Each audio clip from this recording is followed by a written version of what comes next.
So we're doing Politician Week, and so far we've been pretty, I don't know, critical, you could say, of politicians. Um, but we've had politicians for so many years at this point that if they were providing no value, like zero, well then we just wouldn't have them for this long. So they're doing something. They're doing something good. Maybe they're doing good things in a bad way, but, something desirable is happening. And so today we're going to look into that. We're going to figure out what piece of what a politician actually does, right? What piece of that is actually good? And then we'll take that legitimate piece and figure out, well, do we still need politicians, right? Because I've listed off all of these bad things about how they resent you for cheering them on while they do the bad things that they do, and so it's like your representative is someone who's doing bad things that you want them to, and then they hate you for it. So you're being represented by a person who hates you and does bad things. It's not very good. But, there has to be some good in there somewhere, otherwise they wouldn't exist. So, let's take taxes, for instance. Now, taxes is a great example of evil, right? Where someone says, hey, I want to buy something, but I don't have enough money. If only I could steal the money. And then the politician comes in and says, hey, you say you want to take someone else's money? Huh, I'm your guy. But in another sense, take away the implementation of gathering money and just talk about gathering money itself. There's lots of projects that the community might legitimately want. Right? Maybe they want to fix up a park and everyone wants this. Maybe people want to have schools because having a good school in your neighborhood is a desirable thing. Maybe the roads need some upkeep. You want them fixed. These are all reasons, and there's many more reasons, why there would legitimately be a need to collect money from the community so that you can do stuff that the community wants. So that is a legitimate purpose. The only issue for politicians is we don't need them to do that anymore. Sure, at one point, who was going to take upon themselves to be the person to stand up and make something happen? But now it's like, well, we got Kickstarter and GoFundMe, all these different kinds of crowdfunding websites.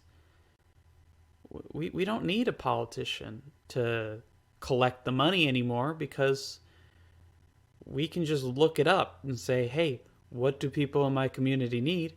Oh, that makes sense. I'll give to that. Right? You can say, hey, I am sick and tired of these roads being bumpy all the time.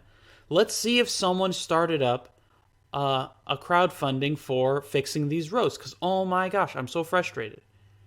What? They already started one? And they're only like $2,000 off their goal?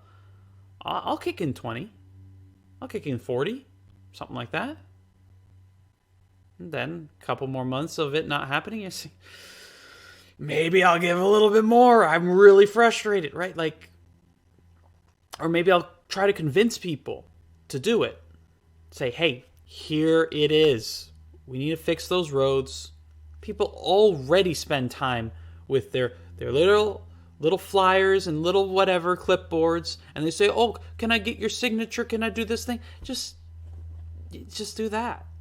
People already do it. They're not politicians. They just want something to be done. And they're more than willing to do that, to spend their time doing that. So if people are willing to spend their time doing it, and everyone wants it done, eventually it's gonna happen. Because whether it takes time for people to, you know, give money over time or collect it from, bake sales or whatever it is, whatever scheme that people come up with to collect that money, it's way easier now than ever. But you might be asking,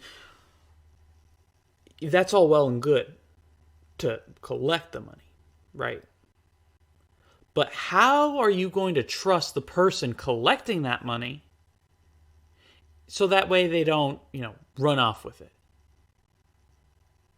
Because that's a legitimate concern, right? You gathered up a few $1,000s to fix your road, and then boom, person who was all this noble pillar of the community just left. Said, "Oh yeah, I had all the money to fix the road, and realized I didn't want to live here," and so I just took off with it. Well, that's really scummy. You promised to do something, and then you didn't do it. Politicians are not required to sue someone. Politicians are not required for justice. Politicians don't judge people like that. Judges do. So you're not talking about politicians anymore. You're talking about a judicial system. And that's a topic for a completely different day, but my point being, that isn't something politicians do. Yeah, someone would have to do that and make sure something happened. But, maybe it could be many people. Because you see, here's the fundamental thing.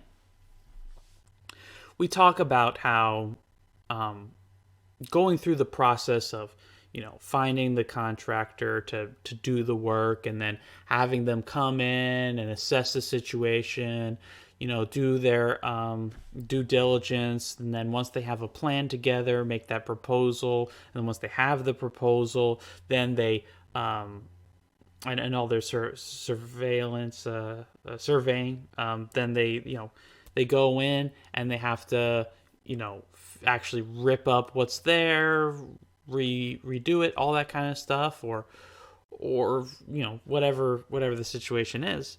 And that takes someone to do it, right? But at the same time, you could say the same thing about a security system. It takes someone to come in and figure out what the different points of failure are, and then to install it, and then you gotta let the person know so they can coordinate their day around that, because sometimes they're gonna be blaring sirens in your house because they want to make sure they work, right? So that's already something we do. And the reason I use security systems as an example is because buying a security system is the absolute most effortless process possible. Because they bend over backwards to sell you that scam of a security system. Oh, it's free installation, you just do this and that, and it's a whole thing. The point being, yes, it is a legitimate business, whatever, blah, blah, blah. They actually do stuff, but at the same time, they're bending over backwards to make it so easy to get something that you might not even want. And so, if people are willing to do that for a few $100 at the end of the day, once you go through the contract, right? What is it, like, 20 bucks for a month for 2 years? Or, I don't even know. I haven't had a security system in a long time. But yeah, that's a business. They bend over backwards to make sure that you can get it installed just how you are. And now, thankfully, there's other alternatives with, like, Nest and what's the other one? Anyway, there's other ones. So thankfully, we don't have to deal with that anymore. But the point being, people will bend over backwards to fulfill your need because you have money. And then once they fulfill the need, what happens? You review them. That's the only enforcement on, like, Uber and Lyft and stuff like that.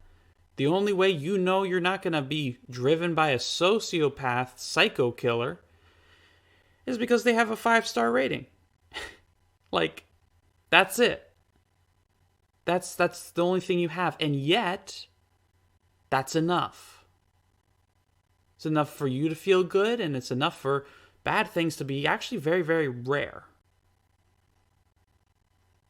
And so, if all you need is a social proof review system, then yeah, they may screw up your road. They may take your money and leave it. But then they can only do it once, because your review will make sure that no neighborhood anywhere is going to have those SOBs do their work. And so yeah, some people are going to get screwed over. Some people are going to get scammed. But not especially so. Not any more than we already do. So yeah, there's a little bit of a cost there, but there's also politicians who do the same thing. So it's not better or worse, it's just done without a politician, right? And that's the point here.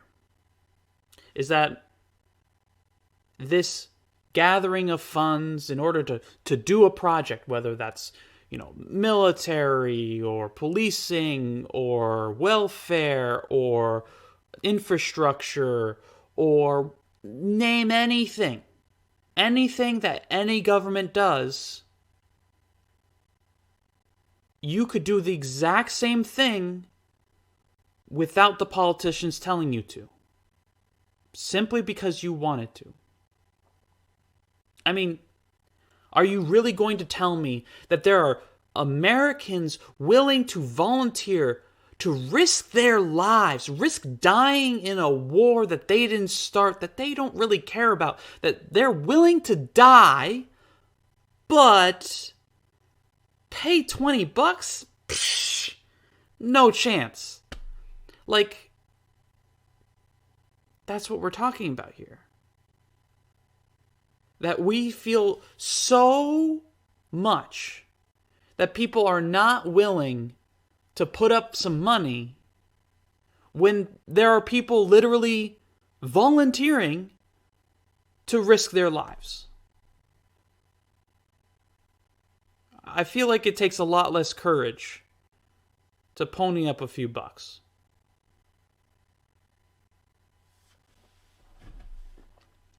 And so, all that stuff, yeah, sure. That's all well and good. But here is the real problem, you may say. Which projects do you do? Because it's all well and good to collect funds, right? But if everyone wants a different thing, then nothing gets done. That's what you might be thinking. And my question to you would be, if many people don't feel like it's worth paying for, is it worth doing? Because you see, this is also an issue. Politicians, fundamentally, when you're talking about the legislature, right? The people arguing it out about different policies, different laws, and then they write their stamp of approval on it and maybe it gets passed. All of that is to create consensus. But consensus of who, right? The itty bitty pool of people that are actual politicians? Are we just representing them, or are we representing the people that elected them? You see, many people have problems with gerrymandering, right? That this person may have won the election with less than a majority vote in an area legitimately, right? You got 5 elections for 5 different people, and then things are cut in such a way that even though 60% go one way, well, 3 of the actual politicians that got elected came from the other party, right? That's gerrymandering, fundamentally. Well, in a national sense, that's also happening, right? Where disproportionate amounts of people coming from different areas with different interests. So your representative may represent you, but with Congress of 100 plus people, best case, your state has 2 in the Senate and a few in the House, right? So we're talking the Senate, you get 2 representatives, one of which maybe you voted for, the other one maybe you didn't. But let's say you voted for both, you agree with both. Well, then you have to hope that not only they're the same party, but that as you, but they share the same values as you, the same beliefs. Then they're from your area and they share your beliefs and they share your values and share your political views. So then maybe they're a good proxy for you, right? That's a lot of ifs there, but maybe that can happen. And then congratulations, you have 2 people out of 100 that are representing you. And so even if they do a good job, they can get drowned out by all the other people with all the other concerns. So there's lots and lots and lots of ifs here. And depending on where the lines are drawn, maybe your voice doesn't matter.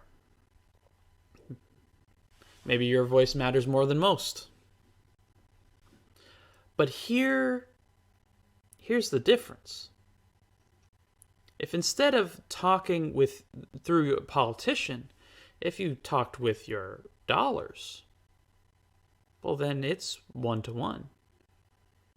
You spend $1, you get a vote, right? And so then this makes some people nervous. Would say, oh, well then people with more dollars gets more votes, right? But what are they voting for? The roads being built and how often that happens? Do you really feel bad about a rich person paying for that? Are you worried about, the military being funded by not you? Are you worried about the schools getting the money that they want and it not coming from your wallet? You see, there's lots of things that the government does, and to the degree in which they're good things, well, wouldn't you like it whether you had to pay into it or not?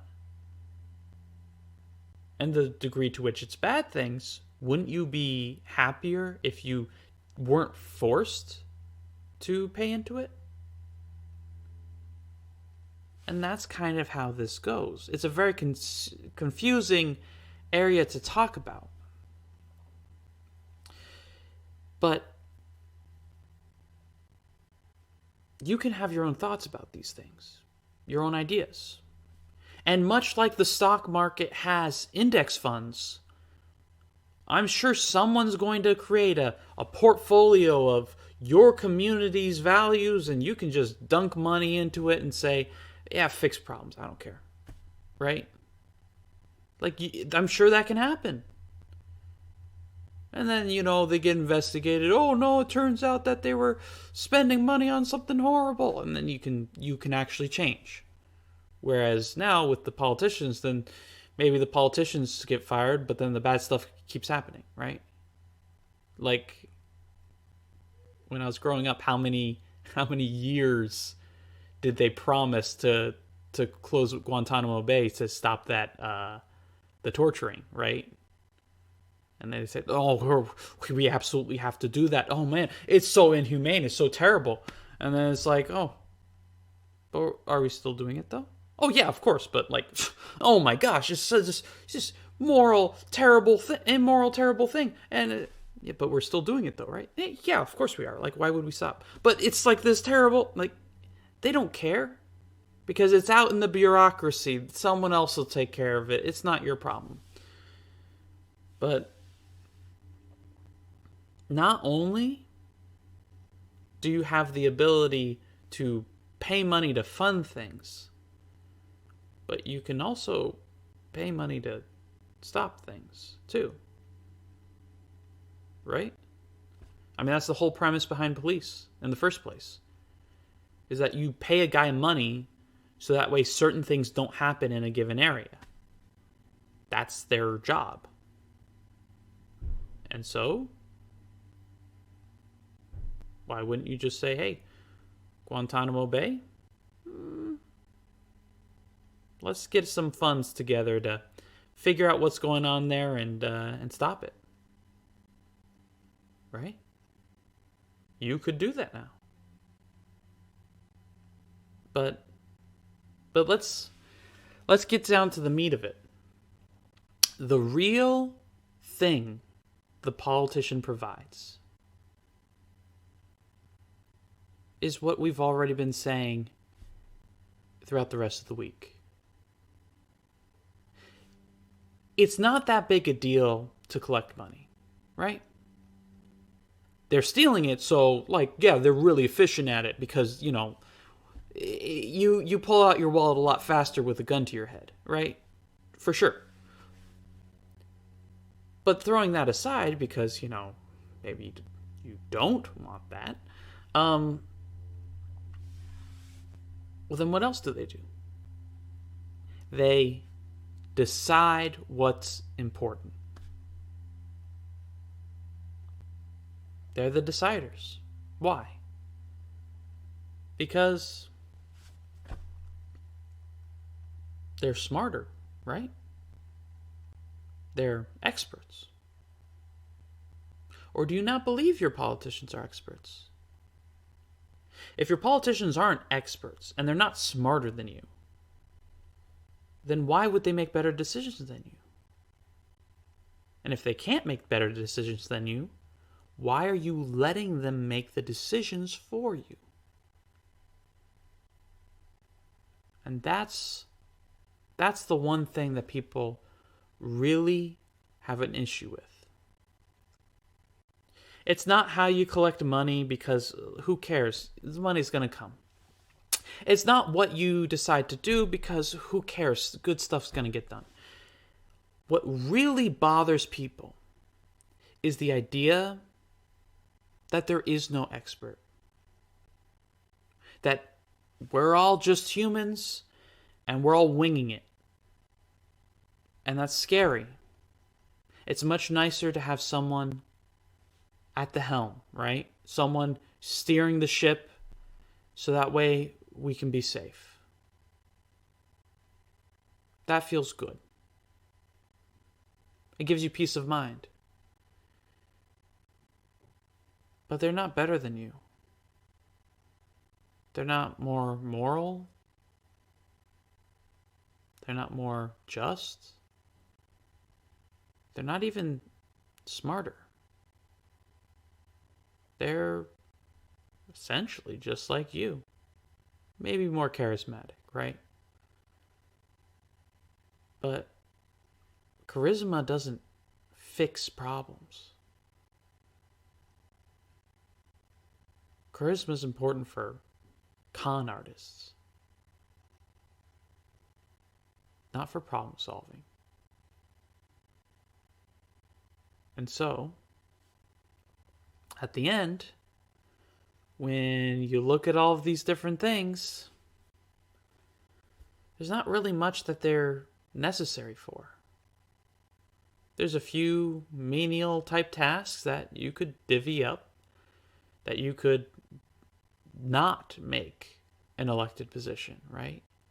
Either it's a more automated system, pop it on a website, call it good.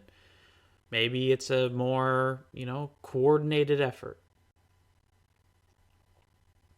But politicians aren't necessary.